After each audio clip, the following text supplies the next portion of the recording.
Welcome to Tony Unleashed, the podcast where we unleash the truth about all things pets. Our research and anecdotal evidence matched with pet expert interviews will help you help your pet thrive. We are here to answer questions, divulge information, and spread awareness about what's really going on in the world of pets. I am your co-host, Emily Taylor, pet nutrition enthusiast. And I'm Tony Shalasky, owner of Healthy Pet Products with 3 locations in the Pittsburgh, Pennsylvania area, and recently expanded to Port Charlotte, Florida. Welcome to the show. Hi, and welcome back to another episode of Tony Unleashed, the podcast. Em and I are here ready to talk about influencers and what we all see, hear, and read. I love when people come in and say, well, they said, well, who the fuck is they? Yeah. You know what I mean? So, and in a day and age where just like influencers are so heavily influential. Yes. And integrated into everybody's lives and are the new,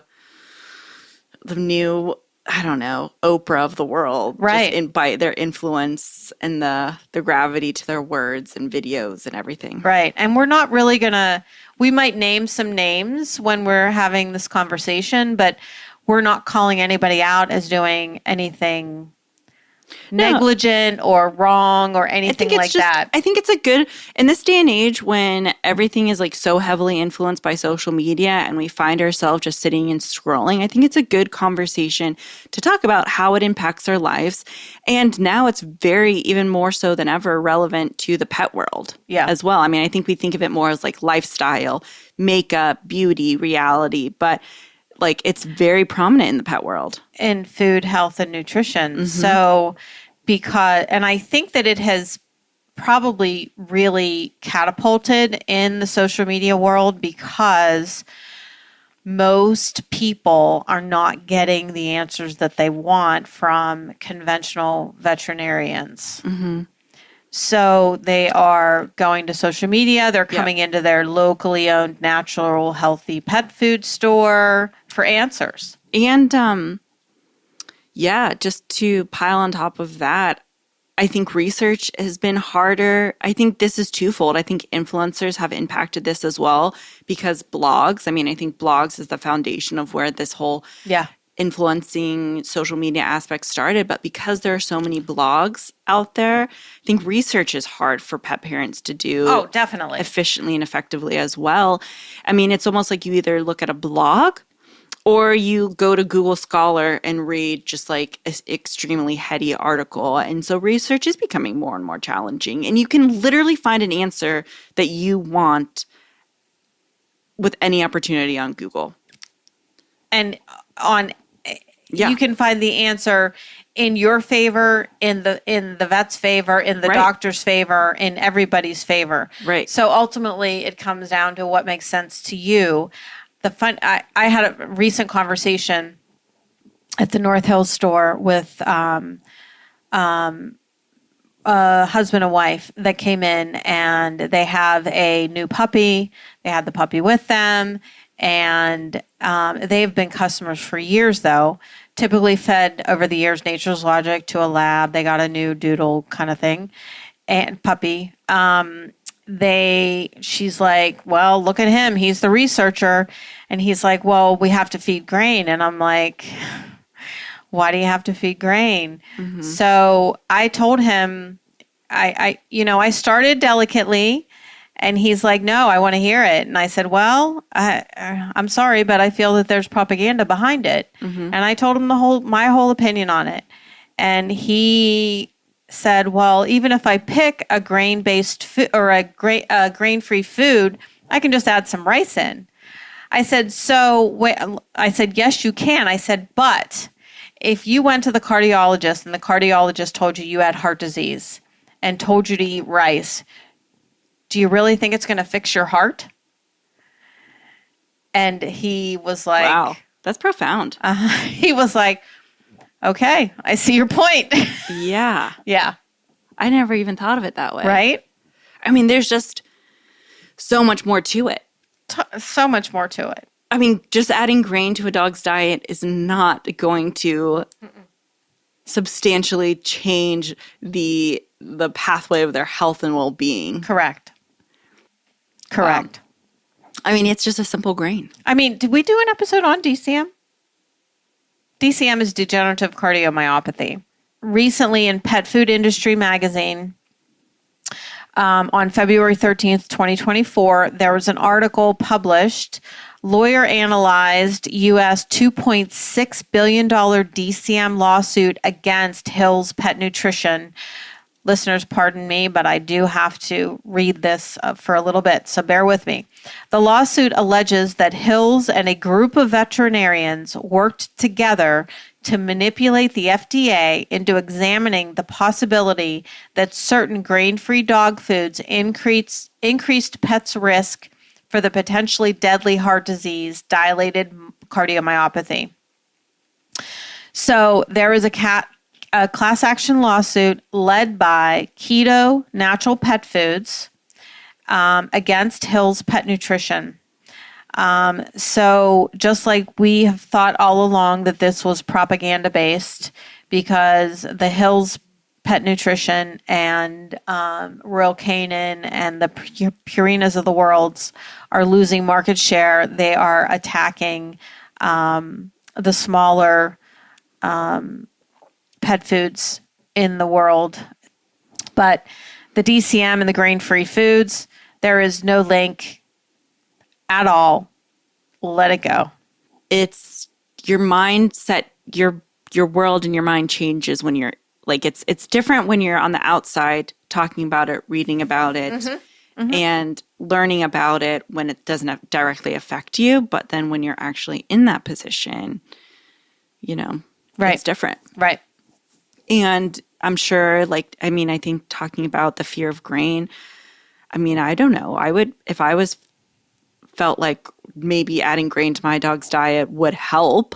Maybe I would. I don't know, as a person. Yeah. Even though I know my logistics side of my brain, like you said, knows that rice isn't going to fix a major heart issue. But I might try. Yeah. Maybe try to, I don't know. It'd be interesting to hear. Yeah. But this article is available on Pet Food Industry, published on February 13th, 2024. I will maybe see if Sid can add this to our blog on our website. Perfect. Healthy Pet We'll do it on both healthypetproducts.net and TonyUnleashed.com. Yeah. So a lot of influence. So, with this increase in social media, and even more so using social media as a career for a lot of people. And as we see this transition with my generation, the generation after me, of having less children and having more pets, taking on more pets and thinking of them as family, nutrition, health, and wellness has been an uptick. People are paying a lot more attention to it, and influencers are capitalizing on it. Why not? But a lot of brands, manufacturers get called out. Yep. There's a lot of pushing for certain brands and not for other brands as well, and it's a parallel to the DCM in that there's just a lot of fear around what to feed your pet. Right. And I think before we really dive into it, I think this is a great opportunity to say that, doing what's best for your pet is all situational, and what you can do and what you can feed and what you can afford and the love and the attention that you have to get to your dog is a holistic approach. And variation and diversity and rotation and moisture really are key benefits to the health and wellness and longevity of your dog. So overall, we've really recommended to not just stick to one protein if you can't. Rotate through, make sure you add moisture, try new things, To try to replace 20% of a kibble-based diet for dogs and cats with moist food, even if it is healthy, home-cooked, not spiced table scraps. Yep. Yes, I said it. And I think, when you do that, then you're not the fear of when something comes out that something is really bad, like an article that comes out that says this is really bad for your dog or this is really bad for your dog. If you're rotating, if you're experimenting, if you're adding new things in, then you won't be scared by stuff like this. Right. And I really worry about the fear that's being put into the average consumer because I'm talking them off ledges every day. Yeah. In the stores. Yeah. And I fed Stella's and now it's on a list that some dogs are getting sick and I fed this or I fed that and I don't know what to feed. I'm just going to cook at home. And then you can't just cook at home for a prolonged period of time. Right. Because you might not hit the full nutrient profile over that time. But I just want to talk people down a little bit. And just because a veterinarian is putting out a list of foods that have been called out as making animals sick, I don't think it's the life and times of the melamine years and the dog food recalls of 2007 and 2008. I think it was technically in 2007 that a lot of dogs and cats were truly sick and dying from melamine, which is a protein, synthetic protein replacement that can be put into pet food that a lot of manufacturers didn't realize were in their foods. So, and that was killing dogs. So we have advanced leaps and bounds in the past 17 years in the pet food world for the better. 2007, 2008 really doesn't feel like that long ago, but when you put a number to it, it's so long ago. I mean, that's almost, we're getting close on 10 years there. And it's crazy to think the technology that has advanced from 2007, 2008. Just think about that alone. Mm-hmm. The technology that has advanced, the awareness, the attention to detail that has advanced, and, to some extent, not all, putting details and things that matter. But right. Yeah, it's a lot. It can be a lot and it can be overwhelming. And I think that's full circle to the importance of independent retailers in this day and age is when things get really overwhelming on the internet, that you have a place to kind of talk that through, because more often than not, your independent retailer is aware of everything that's going on in the internet and has an opinion and is like also as a pet owner and a pet lover and can like almost act as a therapist. Yeah. And we really are. Yeah. I mean, if you have questions, don't hesitate to reach out. You can email us at info@tonyunleashed.com anytime about anything. If you're not close to one of our Pittsburgh stores or our Port Charlotte, Florida store, we're happy to help. Don't go into panic mode, please. No. And you know your dog. And I think that is the fundamental key here. You know how your dog is. You know how any changes, behavioral changes, health changes, you give yourself the benefit of the doubt that you are so in tune with your dog, probably more than you want to give yourself credit for. Absolutely. And this is also really fun. People who work at independent pet retailers love having these conversations. They love it. Yep. So they will love to engage with you on it, especially if they're not busy.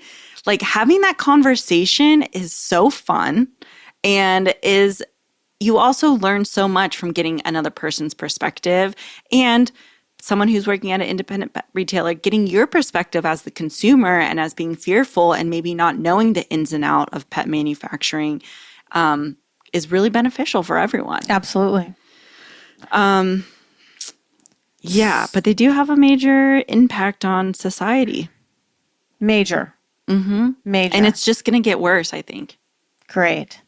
I mean, I don't know what the deal is with TikTok this day and age. I know there are some things with like TikTok, if it was like allowed, not allowed in America.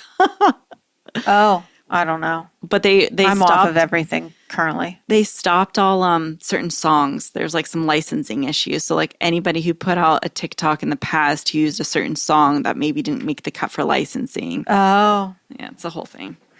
Well, I think that influencers have raised awareness of why you don't feed Kibbles and Bits and Purina and Pedigree and a lot of the lower quality brands. Oh, 100%. I Yeah. think it's been incredibly beneficial to break that stigma and to break that boundary down that like it is socially and morally and ethically acceptable to feed your dog a fresh food and a fresh high moisture content diet and to do research as a consumer to figure out what you want to feed and what you can feed your dogs. Absolutely. And I love, like, there's a lot of, like, vets on social media, like Dr. Karen Becker and Dr. Judy Morgan, who talk about, who on their social media, like, key benefits of very specific ingredients. And I think I find that to be so fun and engaging because it adds, going back to, like, making it full circle, adds variety to my pet's food in particular. Because if like, Dr. Karen Becker or Dr. Judy Morgan will say, like, broccoli is beneficial. I can't. We've been drinking wine, so I can't list all the reasons why broccoli is beneficial. But what I will say is that I did go to Trader Joe's and I did get some broccoli. I won't be able to tell you why. I did. I think it's a pretty good brain food. But I did. She got me. So here's where my brain goes when it comes to social media influencers.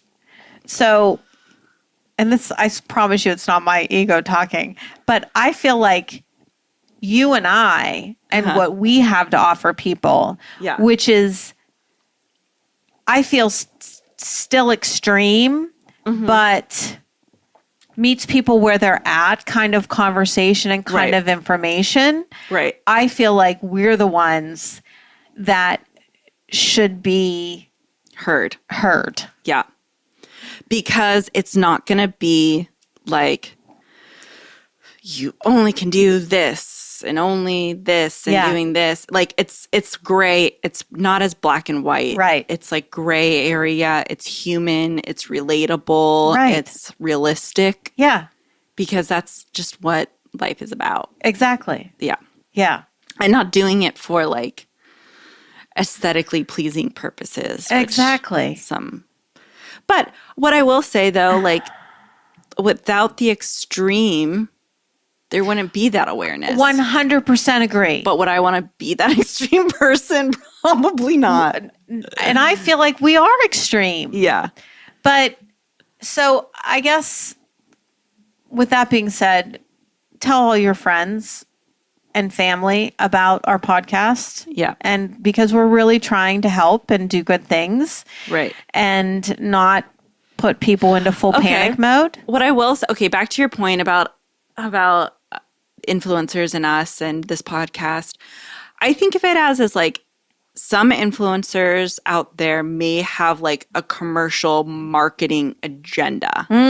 Oh, there definitely is. That like they're getting paid to say something. So like sometimes having that lens when you're going through social media to see things as like, this is more like, view it more as like a commercial or a marketing approach where we're just having conversation. Right. I mean, everybody has an agenda. Yeah.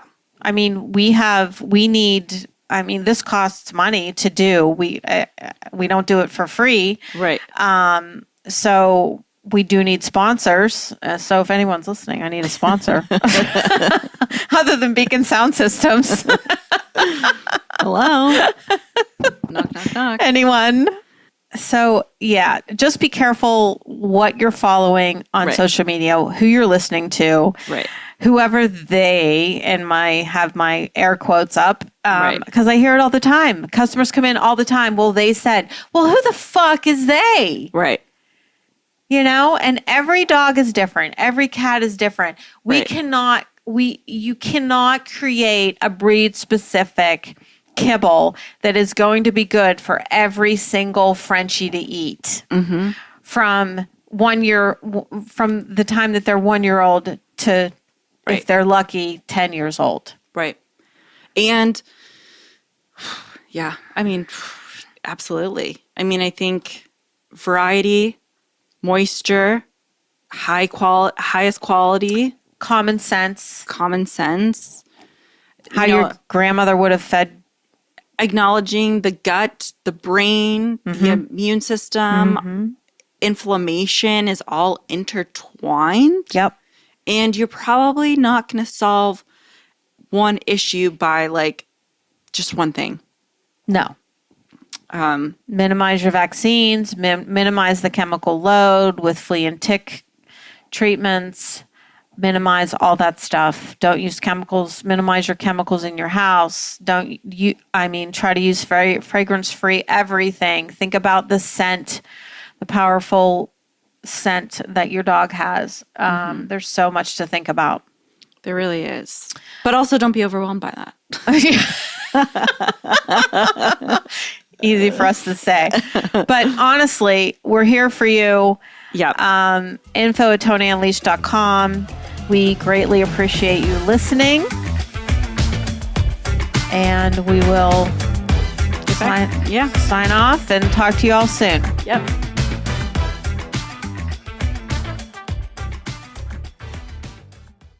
We want to give a big shout out to our sound engineer, Brad, from Beacon Sound Systems, LLC. This is the highest quality sound editing, and he knows exactly what to edit. So it's his fault the F-bombs are still in there. You can reach Brad for all your sound editing needs through Instagram and Facebook. You'll follow at Beacon Sound Systems. Website, www.4beaconsound.com. Phone number, 724-471-2410. Beacon Sound is a locally owned company in our neck of the woods here in Pittsburgh, PA. So if you're in need of large LED screens, stages, lighting, or sound systems for any occasion, big or small, this is the company for you. Sounds like a party in one. And boy, do we need one. Yes.